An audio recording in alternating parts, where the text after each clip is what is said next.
PSC positive പോയിന്റിൻ്റെ പുതിയൊരു വീഡിയോയിലേക്ക് എല്ലാവർക്കും സ്വാഗതം. സെപ്റ്റംബർ 5 നടക്കാനിരിക്കുന്ന ജൂനിയർ കോപ്പറേറ്റീവ് ഇൻസ്പെക്ടർ എക്സാമിന് വേണ്ടി സിലബസ് അനുസരിച്ചുള്ള ക്ലാസ്സുകളാണ് നമ്മൾ പഠിച്ചുകൊണ്ടിരിക്കുന്നത്. ഇന്ന് നമ്മൾ പഠിക്കാൻ പോകുന്നത് principles of commercial banking or principles of lending. വീഡിയോയിലേക്ക് പോകുന്നതിന് മുൻപേ ചാനൽ ആദ്യമായി കാണുന്നവരാണെങ്കിൽ ഒന്ന് സബ്സ്ക്രൈബ് ചെയ്യുക. വീഡിയോയെക്കുറിച്ചുള്ള അഭിപ്രായങ്ങളും നിർദ്ദേശങ്ങളും കമൻറ്റ് ചെയ്യുക. സബ്സ്ക്രൈബ് ചെയ്ത ശേഷം ഓൾ ബട്ടൺ സെലക്ട് ചെയ്താൽ എല്ലാ വീഡിയോസിൻ്റെയും നോട്ടിഫിക്കേഷൻ നിങ്ങൾക്ക് ലഭിക്കുന്നതാണ്. കൊമേഴ്സ്യൽ ബാങ്കുകൾ വർക്ക് ചെയ്യുന്നത് ഓരോ പ്രിൻസിപ്പിൾസിൻ്റെയും അടിസ്ഥാനത്തിലാണ്. പ്രിൻസിപ്പിൾസ് ഓഫ് കൊമേഴ്സ്യൽ ബാങ്കിങ്ങിൽ 14 പ്രിൻസിപ്പിൾസ് വരുന്നുണ്ട്. ഏതൊക്കെയാണെന്ന് നോക്കാം. ആദ്യത്തേത് principle of liquidity. Commercial bank deals in others money. 2 തരത്തിലുള്ള ഡെപ്പോസിറ്റുകൾ സ്വീകരിക്കുന്നു, ടൈം ഡെപ്പോസിറ്റും ഡിമാൻഡ് ഡെപ്പോസിറ്റും.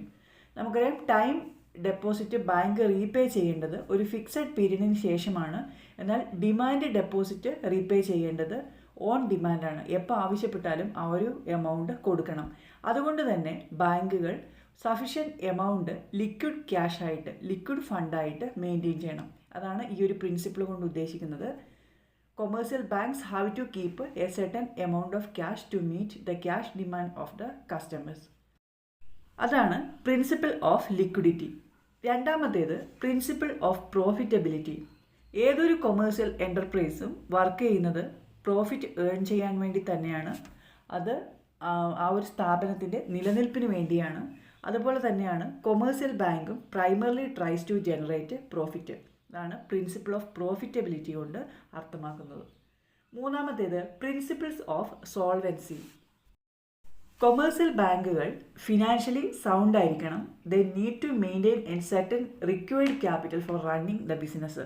ബിസിനസ് റണ്ണ് ചെയ്യുന്നതിന് വേണ്ടിയുള്ള ക്യാപിറ്റൽ അവർ മെയിൻറ്റെയിൻ ചെയ്യേണ്ടതുണ്ട്. അതാണ് പ്രിൻസിപ്പിൾസ് ഓഫ് സോൾവൻസി. നാലാമത്തേത് principles of safety or security. Commercial ബാങ്കുകൾ വർക്ക് ചെയ്യുന്നത് മറ്റുള്ളവരുടെ മണി വെച്ചിട്ടാണ്, അതേഴ്സ് മണി വെച്ചാണ്. അതായത് ഡെപ്പോസിറ്റുകൾ സ്വീകരിച്ചുകൊണ്ടാണ് അവരുടെ ആക്ടിവിറ്റീസ് നടത്തുന്നത്. അതുകൊണ്ട് തന്നെ ആ ഡെപ്പോസിറ്റിന് ഒരു സേഫ്റ്റി അല്ലെങ്കിൽ സെക്യൂരിറ്റി കൊടുക്കേണ്ട ബാധ്യത ഈ ബാങ്കുകൾക്കുണ്ട്. മണി ലെൻഡ് ചെയ്യുന്ന സമയത്ത് അല്ലെങ്കിൽ ലോൺ കൊടുക്കുന്ന സമയത്ത് ബോറോവേഴ്സിൻ്റെ ക്യാരക്ടർ, കപ്പാസിറ്റി, റീപേ ചെയ്യാനുള്ള കപ്പാസിറ്റി, കൊളാറ്ററൽ സെക്യൂരിറ്റി എല്ലാം ചെക്ക് ചെയ്ത് സേഫ്റ്റി ഉറപ്പുവരുത്തിയതിന് ശേഷം മാത്രമേ മണി പ്രൊവൈഡ് ചെയ്യാൻ പാടുള്ളൂ. അതാണ് ഈ principle of safety or security കൊണ്ട് ഉദ്ദേശിക്കുന്നത്. കസ്റ്റമേഴ്സിൻ്റെ ഡെപ്പോസിറ്റിന് സേഫ്റ്റി കൊടുക്കണം. അഞ്ചാമത്തെ പ്രിൻസിപ്പിൾ കളക്ഷൻ ഓഫ് സേവിങ്സ്. ഏതൊരു ബാങ്കും പബ്ലിക്കിൻ്റെ അടുത്തുനിന്ന് കൂടുതൽ ഡെപ്പോസിറ്റുകൾ കളക്ട് ചെയ്യാൻ വേണ്ടി ട്രൈ ചെയ്യും. അതാണ് ഈ കളക്ഷൻ ഓഫ് സേവിങ്സ് എന്ന പ്രിൻസിപ്പിൾ കൊണ്ട് ഉദ്ദേശിക്കുന്നത്. അടുത്തത് principles of loans and investment policy. Commercial ബാങ്കുകൾ മണി ഏൺ ചെയ്യുന്നത് ലെൻഡിങ് ആൻഡ് ഇൻവെസ്റ്റിംഗ് പ്രോസസ്സിലൂടെയാണ്. അതുകൊണ്ട് തന്നെ ബാങ്കിന് ഒരു strong investment and lone policy ഉണ്ടായിരിക്കണം. അത് ഒരു ഗുഡ് പ്രോഫിറ്റ് ഏൺ ചെയ്യുന്നതിന് സഹായിക്കും. അടുത്തത് പ്രിൻസിപ്പിൾ ഓഫ് എക്കണോമി. ബാങ്കുകൾ അൺനെസസറി എക്സ്പെൻഡിച്ചർ അവോയ്ഡ് ചെയ്യാൻ ട്രൈ ചെയ്യണം. അത് അവരുടെ ഫങ്ഷൻസിനെ നല്ല രീതിയിൽ മാനേജ് ചെയ്യാനും അതൊരു വിത്തിൻ എ ബജറ്റ്, ഒരു നിശ്ചിത ബജറ്റിനുള്ളിൽ നിന്നുകൊണ്ട് അവരുടെ ഫങ്ഷൻസിനെ മാനേജ് ചെയ്യാനും പ്രോഫിറ്റ് ഇൻക്രീസ് ചെയ്യാനും സഹായിക്കും. അതാണ് പ്രിൻസിപ്പിൾ ഓഫ് എക്കണോമി കൊണ്ട് ഉദ്ദേശിക്കുന്നത്. അടുത്തത് പ്രൊവൈഡിങ് സർവീസസ് ആണ്. കൊമേഴ്സ്യൽ ബാങ്ക്സ് സർവീസ് ഫോക്കസ്ഡ് ആയിട്ടുള്ള ബാങ്കുകളാണ്. മാത്രമല്ല ഗുഡ് സർവീസ് ഉറപ്പുവരുത്തുന്നത് ബെറ്റർ റെപ്യൂട്ടേഷനും അതുപോലെ കൂടുതൽ പ്രോഫിറ്റുമാണ്. കൊമേഴ്സ്യൽ ബാങ്കുകൾ നല്ല ഒരു സർവീസ് ആയിരിക്കണം കസ്റ്റമേഴ്സിന് കൊടുക്കുന്നത്. അതാണ് പ്രിൻസിപ്പിൾ ഓഫ് പ്രൊവൈഡിങ് സർവീസസ്. അടുത്തത് പ്രിൻസിപ്പിൾ ഓഫ് സീക്രസി. ബാങ്കുകൾ അവരുടെ ക്ലയൻറ്റിൻ്റെ ഡീറ്റെയിൽസ് സീക്രട്ട് ആയിട്ട് വെക്കും. അത് അവരുടെ കോൺട്രാക്ച്വൽ ഒബ്ലിഗേഷൻ കൂടിയാണ്. അത്രയും ലീഗലായിട്ടുള്ള ആൾക്കാർക്ക് മാത്രമാണ് ഏതെങ്കിലും ഒരു കസ്റ്റമറുടെ അക്കൗണ്ടിനെ കുറിച്ചുള്ള ഡീറ്റെയിൽസ് കൊടുക്കുന്നത്. അതാണ് പ്രിൻസിപ്പിൾ ഓഫ് സീക്രസി. അടുത്തത് പ്രിൻസിപ്പിൾ ഓഫ് മോഡേണൈസേഷൻ. നമുക്കറിയാം ടെക്നോളജി വളർന്നുകൊണ്ടിരിക്കുകയാണ്. അതുകൊണ്ട് തന്നെ ബാങ്കുകൾ മോഡേൺ ടെക്നിക്കൽ സർവീസ് ആയിട്ടുള്ള ഓൺലൈൻ ബാങ്കിങ്, മൊബൈൽ ബാങ്കിങ് ഇതെല്ലാം പ്രൊവൈഡ് ചെയ്യണം. ഇതാണ് പ്രിൻസിപ്പിൾ ഓഫ് മോഡേണൈസേഷൻ കൊണ്ട് ഉദ്ദേശിക്കുന്നത്. അടുത്തത് principle of specialisation. Specialisation principle കൊണ്ട് അർത്ഥമാക്കുന്നത് ഒരു കൊമേഴ്സ്യൽ ബാങ്ക് അവരുടെ എൻറ്റയർ ഫങ്ഷൻസിനെ സ്മോളർ യൂണിറ്റുകളായിട്ട് ഡിവൈഡ് ചെയ്യുകയും ഓരോ എംപ്ലോയീസിനെയും അവരുടെ എഫിഷ്യൻസി അനുസരിച്ച് ഓരോ സ്ഥാനത്തേക്ക് പ്ലേസ് ചെയ്യുകയും വേണം. ബാങ്കുകൾ അവരുടെ ഫങ്ഷൻസ് ഡിവൈഡ് ചെയ്യുകയും എംപ്ലോയീസിൻ്റെ എഫിഷ്യൻസി അനുസരിച്ച് ഓരോ സ്ഥാനത്തേക്കും നിയമിക്കുകയും വേണം. അതാണ് പ്രിൻസിപ്പിൾ ഓഫ് സ്പെഷ്യലൈസേഷൻ. അടുത്തത് പ്രിൻസിപ്പിൾസ് ഓഫ് ലൊക്കേഷൻ. ബാങ്കുകൾ വർക്ക് ചെയ്യേണ്ടത് കൂടുതൽ കസ്റ്റമേഴ്സ് അവൈലബിൾ ആയിട്ടുള്ള ഒരു ലൊക്കേഷനിലായിരിക്കണം. ബാങ്കിങ് ആക്ടിവിറ്റീസിനെ വളരെയധികം ബാധിക്കുന്ന ഒരു ഫാക്ടറാണ് ലൊക്കേഷൻ. അടുത്തത് പ്രിൻസിപ്പിൾ ഓഫ് റിലേഷനാണ്. ബാങ്കുകൾ അവരുടെ കസ്റ്റമേഴ്സുമായിട്ട് നല്ലൊരു റിലേഷൻഷിപ്പിലായിരിക്കണം. ബാങ്കുകൾ കസ്റ്റമേഴ്സിന് ആവശ്യമുള്ള സർവീസ് പ്രൊവൈഡ് ചെയ്യുകയും എക്സിസ്റ്റിംഗ് കസ്റ്റമേഴ്സുമായിട്ട് നല്ലൊരു റിലേഷൻഷിപ്പ് സൂക്ഷിക്കുകയും വേണം. അടുത്തത് പ്രിൻസിപ്പിൾ ഓഫ് പബ്ലിസിറ്റി. ഏതൊരു സക്സസ്ഫുൾ ആയിട്ടുള്ള ബിസിനസ്സിനും നല്ലൊരു പബ്ലിസിറ്റി ആവശ്യമുണ്ട്. അതുകൊണ്ട് തന്നെ ബാങ്കുകൾ കൂടുതൽ കസ്റ്റമേഴ്സിൻ്റെ അറ്റൻഷൻ നേടിയെടുക്കുന്നതിന് വേണ്ടിയിട്ട് നല്ല അഡ്വർടൈസ്മെൻറ്റ് പ്രൊവൈഡ് ചെയ്യണം. അതുകൊണ്ടാണ് ബാങ്കുകൾ പ്രിൻസിപ്പിൾസ് ഓഫ് പബ്ലിസിറ്റി ഫോളോ ചെയ്യുന്നത്. 14 പ്രിൻസിപ്പിൾസ് നമ്മൾ പഠിച്ചു. ഈ 14 എണ്ണവും ഓർത്തിരിക്കണം. ഓരോന്നും എന്താണെന്ന് മനസ്സിലാക്കിയാൽ മതി. ചിലപ്പം എക്സ്പ്ലനേഷൻ തന്നിട്ട് ഇത് ഏത് പ്രിൻസിപ്പിളാണെന്നൊക്കെ ചോദിക്കാം. ഇനി ഒന്നാമത്തെ മൊഡ്യൂളിലെ അവസാനത്തെ topic credit creation by commercial banks. ഇതിൽ primary deposits and derived deposits, technique of credit creation, credit contraction and limitations of credit creation, ഇത്രയും കാര്യങ്ങൾ വരുന്നുണ്ട്. ക്രെഡിറ്റ് ക്രിയേഷൻ എന്താണെന്ന് നോക്കാം. ക്രെഡിറ്റ് ക്രിയേഷൻ കൊമേഴ്സ്യൽ ബാങ്കുകളുടെ മറ്റൊരു പ്രധാനപ്പെട്ട ഫംഗ്ഷനാണ്. കൊമേഴ്സ്യൽ ബാങ്കുകളുടെ ഏറ്റവും പ്രധാനപ്പെട്ട 2 ഫംഗ്ഷൻസ് നമ്മൾ പഠിച്ചു കഴിഞ്ഞു. പ്രൈമറി ഫംഗ്ഷൻസും സെക്കൻഡറി ഫംഗ്ഷൻസും. പ്രൈമറി ഫംഗ്ഷനിൽ വരുന്നതാണ് accepting deposit and granting loans. Secondary ഫംഗ്ഷൻസിൽ വരുന്നത് ഏജൻസി ഫംഗ്ഷനും യൂട്ടിലിറ്റി ഫംഗ്ഷനും. Credit creation refers to capacity of a bank to create derivative deposit out of the primary deposit. എന്താണ് പ്രൈമറി ഡെപ്പോസിറ്റും ഡെറിവേറ്റീവ് ഡെപ്പോസിറ്റും?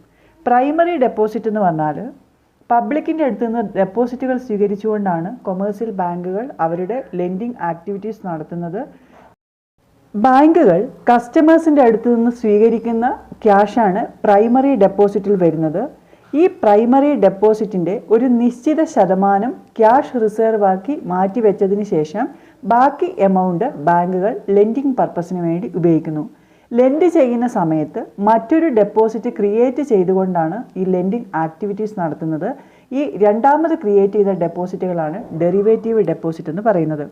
Primary deposits enables the banker to create additional deposits which can be called derivative deposit.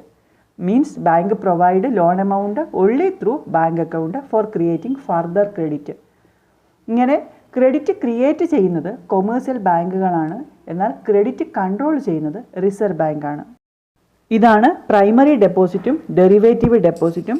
Primary deposit means bank work ചെയ്യുന്നത് തന്നെ others മണി വെച്ചാണ്. അതാണ് primary deposit. Primary ഡെപ്പോസിറ്റിൽ നിന്നും create ചെയ്യുന്ന അല്ലെങ്കിൽ ഡിറൈവ് ചെയ്യുന്ന ഒരു ഡെപ്പോസിറ്റാണ് ഡെറിവേറ്റീവ് ഡെപ്പോസിറ്റ്. ഈ ഡെപ്പോസിറ്റ് ത്രൂ ആണ് ബാങ്കുകൾ ലോൺസ് പ്രൊവൈഡ് ചെയ്യുന്നത്. പ്രൈമറി ഡെപ്പോസിറ്റിൻ്റെ മറ്റൊരു പേരാണ് പാസീവ് ഡെപ്പോസിറ്റ്. ഡെറിവേറ്റീവ് ഡെപ്പോസിറ്റിൻ്റെ മറ്റു പേരുകൾ derived deposit or active deposit. Techniques of credit creation എന്ന് പറഞ്ഞാൽ പ്രൈമറി ഡെപ്പോസിറ്റുകളെ ഡെറിവേറ്റീവ് ഡെപ്പോസിറ്റാക്കി മാറ്റുന്ന ആ ഒരു പ്രോസസ്സിനെയാണ് ടെക്നിക്സ് ഓഫ് ക്രെഡിറ്റ് ക്രിയേഷൻ എന്ന് പറയുന്നത്. അതായത് ബാങ്കുകൾ പബ്ലിക്കിൻ്റെ അടുത്ത് നിന്ന് പണം സ്വീകരിക്കുകയും അത് ലെൻഡ് ചെയ്യുകയും ചെയ്യുന്നു. ലെൻഡ് ചെയ്യുന്നത് മറ്റൊരു അക്കൗണ്ട് ക്രിയേറ്റ് ചെയ്തുകൊണ്ടാണ്. ഇങ്ങനെ പ്രൈമറി ഡെപ്പോസിറ്റിനെ ഡെറിവേറ്റീവ് ഡെപ്പോസിറ്റാക്കി മാറ്റുന്ന ആ ഒരു പ്രോസസ്സിനെയാണ് ടെക്നിക്സ് ഓഫ് ക്രെഡിറ്റ് ക്രിയേഷൻ എന്ന് പറയുന്നത്. ക്രെഡിറ്റ് ക്രിയേഷൻ്റെ കാൽക്കുലേഷൻ എങ്ങനെയാണെന്ന് ചോദിച്ചാൽ original deposit into credit multiplier coefficient. അതായത് ബാങ്കുകളുടെ ഒറിജിനൽ ഡെപ്പോസിറ്റിനെ ക്രെഡിറ്റ് മൾട്ടിപ്ലയർ കോഎഫിഷ്യൻ്റ് കൊണ്ട് ഗുണിക്കുമ്പോൾ കിട്ടുന്നതാണ് total credit creation. Credit multiplier coefficient എങ്ങനെയാണ് കണ്ടുപിടിക്കുന്നത്? 1 ഡിവൈഡഡ് ബൈ CRR. CRR നമുക്കറിയാം ക്രെഡിറ്റ് ക്രിയേഷനെ ബാധിക്കുന്ന ഏറ്റവും ഇമ്പോർട്ടൻ്റ് ആയിട്ടുള്ള ഒരു ഫാക്ടറാണ് ക്യാഷ് റിസർവ് റേഷ്യോ. 1നെ ക്യാഷ് റിസർവ് റേഷ്യോ കൊണ്ട് ഹരിക്കുമ്പോൾ കിട്ടുന്നതാണ് credit multiplier coefficient. Credit multiplier കോഎഫിഷ്യൻറ്റിനെ original deposit കൊണ്ട് ഗുണിക്കുന്നതാണ് credit creation, total credit creation. അടുത്തത് ക്രെഡിറ്റ് കോൺട്രാക്ഷൻ ആണ്. Credit contraction means a sudden reduction in the general availability of loan. ബാങ്കുകളിൽ available ആയിട്ടുള്ള ലോണിൻ്റെ എമൗണ്ടിൽ പെട്ടെന്നുള്ള ഒരു കുറവാണ്, സഡൻ റിഡക്ഷനെയാണ് ക്രെഡിറ്റ് കോൺട്രാക്ഷൻ എന്ന് പറയുന്നത്.